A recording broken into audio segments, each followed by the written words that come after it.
Selamat pagi Bapak Ibu Saudara, Jemaat GPIB Semupel, Sumut Aceh. Kita akan membaca firman dan mendengarkan renungan singkat, namun sebelumnya mari kita berdoa terlebih dahulu. Kita berdoa. Tuhan, terima kasih pagi ini kami boleh datang ke hadapan Tuhan bersama-sama sebagai anggota Jemaat GPIB Semupel, Sumut Aceh. Kami ingin membaca, merenungkan firman Tuhan untuk menjadi penuntun dalam perjalanan kami dalam situasi ini. Dalam nama Yesus. Amin.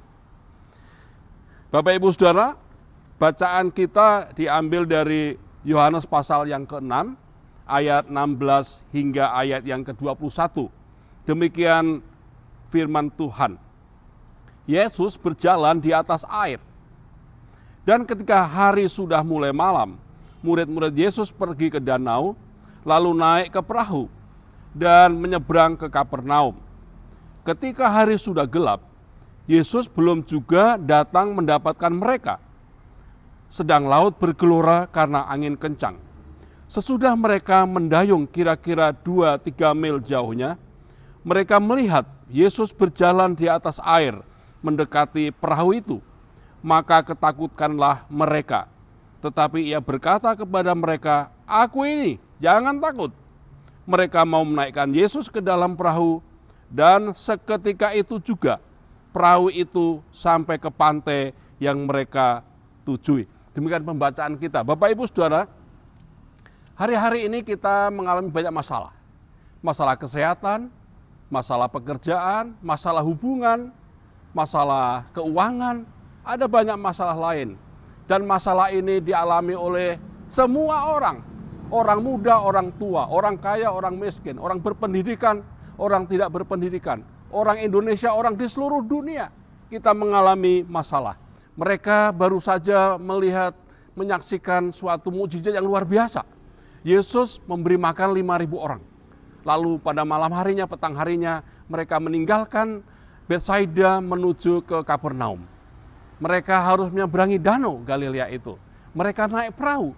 Nah, mengapa saya katakan bahwa murid-murid mengalami masalah yang tidak bisa mereka hindari? Kita tahu bahwa Danau Galilea itu letaknya 198 meter di bawah permukaan laut atau sekitar 650 kaki. Jadi permukaan laut, ya, Danau Galilea lebih rendah lagi. Kemudian kedalamannya lumayan, 45 meter. Jadi cukup dalam, orang pasti tenggelam. Nah, Bapak Ibu Saudara-saudara, Danau Galilea dikelilingi oleh bukit-bukit. Sehingga yang namanya angin kencang menerpa danau itu sering terjadi dan bisa terjadi setiap saat. Sehingga murid-murid tidak bisa menghindari masalah itu. Dia mengalami masalah itu. Tapi yang menarik, Tuhan Yesus tidak membiarkan mereka. Nah, Bapak Ibu Saudara-saudara, ketika Tuhan Yesus masih ada di pantai, menyusul mereka, nggak ada perahu. Jadi apa yang dilakukan oleh Tuhan Yesus? Yesus berjalan di atas air. Ini yang menarik. Mengapa mesti berjalan di atas air? Kalau Yesus naik perahu nggak menarik, ya kan? Kalau ada perahu yang bisa dia sewa, kemudian dia bisa mengejar mereka, maka yang dipuji tukang perahunya. Hebat kamu. Bukan Yesusnya, Yesus kan cuma numpang aja. Tapi supaya menarik, maka Tuhan Yesus berjalan di atas air. Mengapa Yesus berjalan di atas air? Mengapa Tuhan Yesus mau menarik perhatian mereka?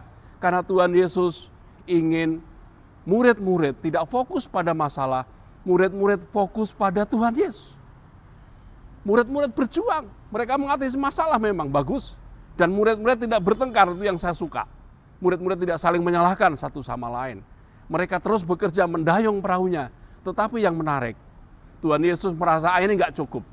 Mereka akan mengalami kesulitan. Maka Yesus datang untuk menarik perhatian mereka. Lalu murid-murid fokusnya berubah dari masalah kepada Tuhan Yesus. Ada perubahan fokus. Dari fokus pada masalah, fokus kepada Tuhan Yesus. Dan yang menarik apa yang menjadi tanggapan murid-murid. Tuhan Yesus berjalan di atas air, murid-murid bilang ketakutan, ada hantu.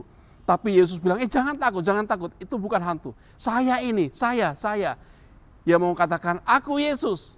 Ya, ia mau mengatakan, siapa dia? Yesus adalah Allah. Ia berkuasa atas angin, ia berkuasa atas lautan. Dan murid-murid dengan sukacita. Di dalam terjemahan bahasa Inggris saya suka sekali. Murid-murid gladly membawa take Jesus into the boat. Dengan sukacita mereka meminta Yesus untuk datang masuk dalam perahu. Dan mereka menikmati perjalanan itu. Ya, mereka bersukacita bersama Yesus. Dan ini keajaiban yang berikutnya. Tiba-tiba mereka tiba di seberang. Nah, tapi saya mau melihat dari sudut yang lain. Kalau kita melakukan perjalanan Bapak Ibu, dan perjalanan kita itu menyenangkan, ya, kita jalani dengan sukacita, kita sepertinya cepat sekali melakukan perjalanan itu dan tiba-tiba sampai di tempat tujuan. Nah, inilah yang terjadi dalam kehidupan murid-murid pada waktu itu. Jadi ada 3 hal. 1, murid-murid menghadapi suatu persoalan yang nggak bisa mereka hindari karena situasi alamnya memang seperti itu. Yang kedua, Tuhan Yesus tidak ingin mereka fokus pada masalah. Yesus mau mereka fokus pada Yesus, pada Tuhan. Karena itu ia datang dengan berjalan di atas air, menarik perhatian mereka. Lalu murid-murid mengharapkan Yesus, tenang, senang mereka. Dan apa yang terjadi? Tujuan mereka dicapai dengan baik. Perjalanan mereka dinikmati. Dan akhirnya mereka sampai ke tempat tujuan. Jadi Bapak Ibu yang kekasih dalam Tuhan Yesus Kristus, ini yang bisa saya sampaikan pagi ini untuk kita semuanya. Semoga kita dalam menghadapi situasi yang tidak mudah ini, kita ingat, ini situasi nggak bisa dihindari. Yang kedua, Tuhan Yesus tidak ingin kita fokus pada masalah, fokus sama Tuhan. Yang ketiga, kita menjalani dengan sukacita bersama dengan Dia, dan tujuan-tujuan kita yang kita capai pasti akan tercapai karena pertolongan dan penyertaan Tuhan. Amin. Mari kita berdoa. Tuhan, terima kasih. Pagi ini kami sudah membaca Alkitab dan merenungkannya. Tolonglah kami supaya kami bisa menjalani hari-hari ini ya Tuhan, dengan sukacita bersama Engkau. Dan kami mohon supaya apa yang Tuhan rancangkan untuk kami dapat terlaksana dengan baik.